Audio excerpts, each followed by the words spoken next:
Hi, welcome to episode 29 of Got a Story for You. I'm Phil Giunta, returning after a 4-month hiatus since our last episode. I've been a little busy writing some new short stories, doing some home renovations, working some long hours on my day job, and promoting a couple of new anthologies that have been published since our last episode.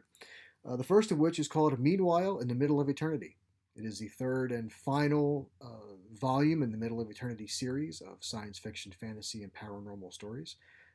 In addition to editing the series, I also have 3 stories per book, so 9 stories total throughout the series. 8 of those stories I've actually read here on Got a Story for You. I'm going to read my ninth one starting with this episode. It's a 3-part fantasy story called The Forest for the Trees. In 1697, near the end of a devastating famine, the Swedish province of Finland comes under attack from a supernatural force. Mustering the few resources left to them, a small group of starving villagers joins forces with ancient gods to battle a demonic entity inhabiting the forest. I hope you enjoy The Forest for the Trees.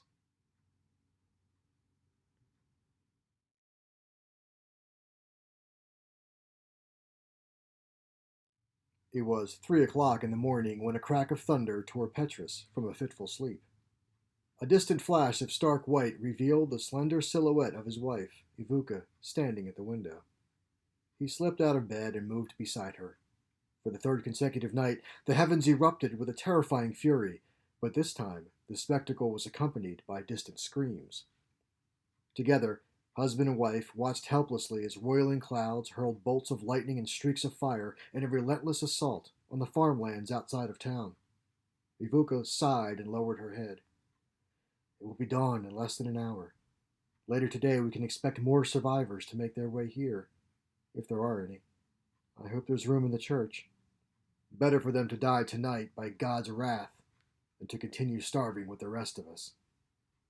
Each attack draws closer to us. Ivuka turned to her husband.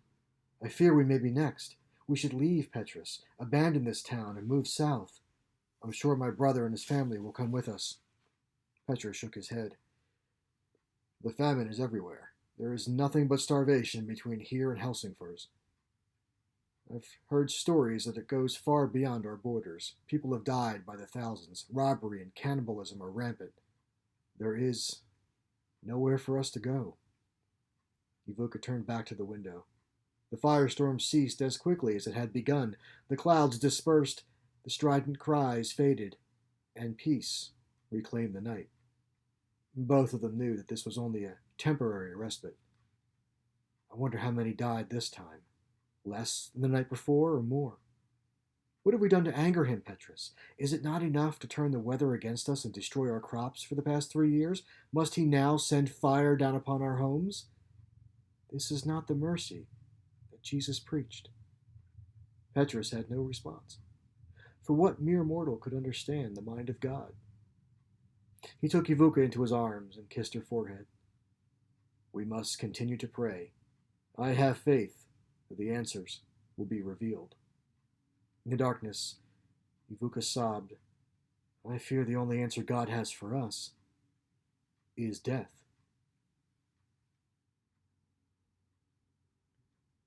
St. Antero's church had fallen into disrepair over the past year and a half since the pastor and his wife died within days of each other after devouring one of their 2 laphuns.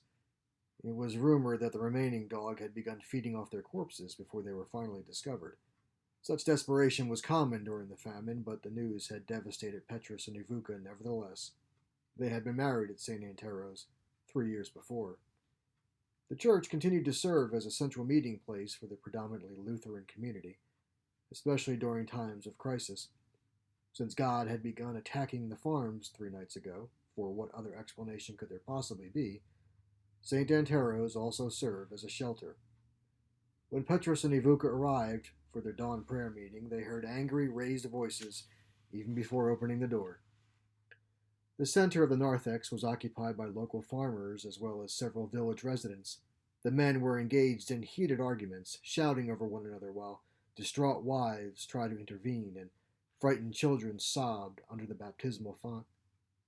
Petrus clenched his jaw against the stench of sweat and fear.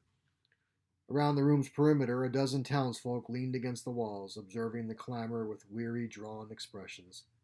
Among them were Ivuka's brother Urbanus, his wife Caissa, and their 14-year-old daughter Krita. They were the last remaining members of Ivuka's family. The rest had succumbed to disease or starvation over the past 3 years. Urbanus waved and motioned toward the doors. "What's this about?" Petrus asked, as he followed Urbanus and Ivuka outside.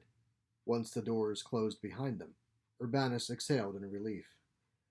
Apparently, when the Lord unleashed his fury over the past 3 nights, many people fled into the forest and have not been seen since. "The forest surrounds us," Petrus said. "It goes on forever. It's easy to get lost." That's what I told them at the start of this discussion, but some of the farmers have a different explanation. Such as, they think God has taken their family members. "God has not taken anyone," a new voice called out. "At least, not your Christian God." All heads turned as an old man approached from the road. The first things that struck Petrus about him were his leonine mane of stark white hair and a beard that flowed to the hem of his rust-orange waistcoat. He stopped several feet away, pointing at them with a knobby walking stick, as weathered as the man himself. "The devil has our land in her grasp, and she is not working alone." Petrus raised an eyebrow. "She? You're not referring to Satan." "Christianity has demonized many of our old gods," the man said. "We should not be surprised if some of them take offense." "So, you don't believe in Christ? Which of the gods are you referring to then, Perkele?" "When you venture into the forest, you will find the truth." With that, the man sauntered off.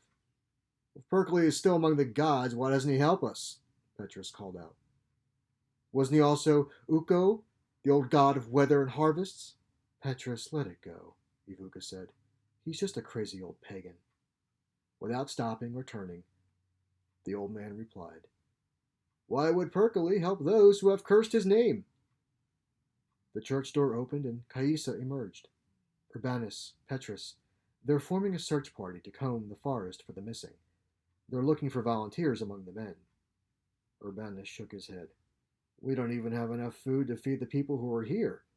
Even if we find anyone lost in the forest, we'd only bring them back to starve."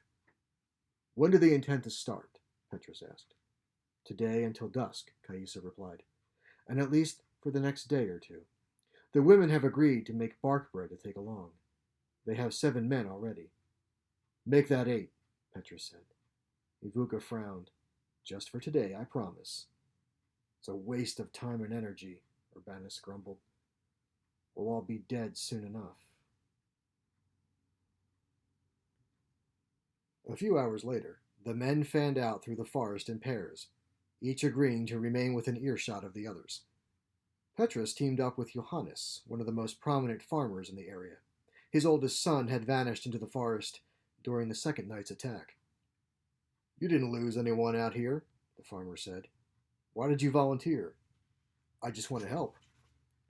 "Given the circumstances, I guess you and Ivuka are glad you didn't have children." Although Johannes was right, Petrus didn't want to admit it. To do so seemed callous.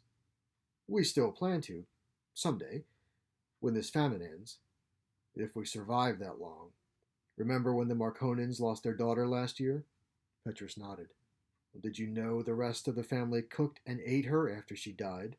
Petrus felt the bile rise in his throat. After a moment, he regained his composure. "Maybe we should spread out, but stay within sight of each other." Johannes nodded, his expression grim. "Good idea, but be careful. Something doesn't feel right." "I think you took those stories too seriously back at the church in between the yelling." "Well, some of the others said that God is trying to kill us, but I disagreed. I don't think God has anything to do with this." "I met a stranger earlier today who said the same thing. He seemed to think that it had to do with the pagan gods, like Perkele or some such nonsense. I don't know from pagan beliefs, but I will tell you that Jesus and the Heavenly Father would not turn the weather against us and destroy our crops. They would never allow children to starve to death only to be devoured by their parents. I've seen people degenerate into animals these past few years. We're a faithful community, Petrus. We didn't deserve this punishment. There's something more happening here, but what it is, I can't imagine." As Petrus took in their surroundings, the old man's words came back to him. When you venture into the forest, you'll find the truth. He gripped the handle of the knife hanging from his belt. I'm not certain I want to know. It took less than 15 minutes for Petrus to find himself completely alone. He turned in all directions, but Johannes was nowhere in sight. Petrus called out to him, but there was no response. He shouted the names of the other men in the search party. The forest returned only silence, until something rustled the underbrush nearby. Petrus ducked behind the thick bole of a fallen tree and reached for his knife. Maybe I've been listening to too many stories. Remain perfectly still and silent. A woman's voice whispered from where? It was at once soft, yet urgent enough to freeze Petrus in place. Do not be afraid. You shall not be harmed. Petrus watched in awe as several branches of varying thickness sprouted from the trunk of the dead tree and stretched over and around him. Within seconds he was completely encased, with only thin gaps between branches through which he could see something else moving into view close to the ground. At first, Petrus thought another branch was stretching out across the forest floor until he realized that it was not stretching at all. It was slithering. The thickest snake he had ever seen stopped just beyond his timbered cage, its black scales mottled with a chain of red triangles from head to tail. After a moment, its head and upper body rose from the ground, and by the time it drew itself to its full height, it stood taller than Petrus. Its tail, twice as long as its upright section, propelled it forward slowly as it turned right and left in search of something, or someone. Eventually, the creature lowered itself to the ground and slithered out of sight. Seconds later, the branches covering Petrus slowly retracted. He rolled away from the tree and scrambled to his feet. You are safe now, but I suggest remaining here for a few minutes longer to be certain. Petrus spun around, looking for the voice. Finally, he backed up against a nearby pine tree for cover. Have you no respect for personal space? Petrus turned his head to find a face peering at him from the bole of the tree. Greetings. I am Talervo. With a gasp, Petrus pushed away from the tree and stared at the face, struggling to wrap his mind around what his eyes were showing him. Do you speak, or am I wasting my breath on another of Ajatar's mindless minions? Petrus drew himself to his full height and found his voice. Of course I speak. I just never before encountered a tree that could. It does not. It merely serves as my conduit, as do all of the trees. Conduit? I communicate through the trees. I am a goddess of the forest. And you are? Petrus. I'm from the village nearby. Wait, Talervo, daughter of Tapio and Meliki. Yes, I've heard your name in stories. And here I am in the bark. How do I know you're not an agent of Satan? Satan? Oh yes, the devil of your Christian faith. Do you always insult those who save your life? Perhaps I should have left you to the Piru. Talervo's face extended several inches from the tree. Then you would have met the real devil soon after. Petrus held up his hands. Forgive me, it wasn't my intention to insult you. I've been through this forest many times and have never encountered the likes of you before. You've never needed help from the likes of me before. I see. Thank you for your protection. What did you mean earlier when you mentioned Ajatar's minions? Is she the devil you referred to? Once again, Petrus was reminded of his bizarre encounter with the old man. The devil has our land in her grasp. Many of your kind who fled into the forest after the attacks were captured by her Pirus and turned into mindless slaves for reasons we do not yet understand. Petrus frowned. Pirus? You mean demons, like that snake? Yes. You learn quickly for a mortal. We've been able to save a few of your people from capture. My entire family has intervened in defiance of Ajatara. But we've been unable to provide safe passage out of the forest for those we've rescued, so we've kept them hidden from her. Ajatara's forces are growing. They have infiltrated nearly every mile of the forest that borders your villages. To what end? As I said, I do not know. Petrus dropped to his knees, clutching his stomach. Are you injured? He shook his head. Hungry. If you are a goddess, you must know of the famine that began 3 years ago. More of my people starve to death every day. Now you tell me the devil is taking them for some dark purpose. God help us. Around him, plants sprouted from the ground bearing various fruits, including bilberry, lingonberry, bramble, and cloudberry. Although some of these were out of season, all were perfectly shaped and lusciously ripe. Petrus began plucking berries at random. Once his hands were full, he shoved the fruit into his mouth and closed his eyes, savoring the sweet flavors. Eat as much as you like. Those we rescued have been kept well fed, with all of these and more. Petrus swallowed and continued snapping up more of Talervo's bounty. Where are they now? In a sanctuary of trees toward the southeast. It remains one of the few places untouched by Ajatara. I'll need to find a way to explain all this to my people. May I take these berries back to them? Of course. Thank you. Petrus dumped the bark bread from his satchel and quickly filled it with berries. It is good that you did not venture too deeply into the forest. I can still guide you out so as to avoid any further encounters with Ajatara's demons.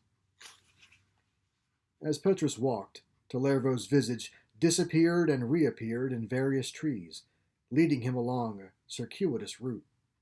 Along the way, he asked Talervo why she and her family had returned to the forest. We never left. As the new faith of Christianity spread amongst your people, they turned away from their belief in the ancient gods. As a result, some of our kind left Earth behind and returned to the netherworld. But we of the forest remained as silent stewards. However, when we sensed that evil had returned, my family decided to once again take an active role in its protection. What will happen if Ajatara discovers what you're doing? She might burn this forest to the ground, especially now that she has an ally more powerful than she. Who? Hush! More Pirus approach. Petrus slipped behind a tree just in time to avoid detection by 2 enormous snakes gliding past. One of them held a prisoner, a young boy no more than 10. Petrus recognized him as the son of one of the farmers who had died last year. Although the boy's eyes were open, he was motionless, his body limp in the gripping jaws of the serpent. Petrus slowly slipped his knife from its sheath and started forward, only to find a branch wrapped around his waist. It yanked him back to the tree and held him in place until the snakes were out of view. Talervo's face materialized in the bole of the tree just above his head. Foolish. There was nothing you could have done for the boy. You might have succeeded in wounding one of the Pirus, but the other would surely have captured or killed you. She paused, her gaze drifting off into the distance. Ajatara's forces are once again gathering at the edge of the forest. At least 30 serpents. I can feel them slithering among the trees. You were telling me that she allied herself with someone, Petrus said. We have heard it through the vines that Perkele has joined forces with her. Perkele! Satan himself! Lower your voice, mortal. You are not out of the woods yet. Your Christian leaders have done a fine job of maligning the ancient ones. Perkele was no devil. He was the god of the skies and of the harvest. Some called him Ukko, among other names. If he truly has returned, then he might be furious to discover that his name has become a profanity among your people. Still, I find it difficult to believe he would collude with the mother of all evil. Petrus fell silent, trying to wrap his mind around all that he'd seen and heard since encountering Talervo, but contemplation would need to wait. Sunlight vanished from the forest, drawing their attention to a sky quickly engulfed by ominous clouds. Thunder rumbled in the distance. Petrus gazed up at the goddess. Please tell me that this storm will bring only rain. No matter what happens, Petrus, stay here. I shall protect you.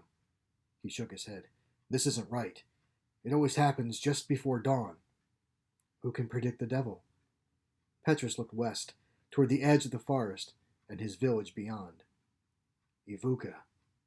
Then the world exploded.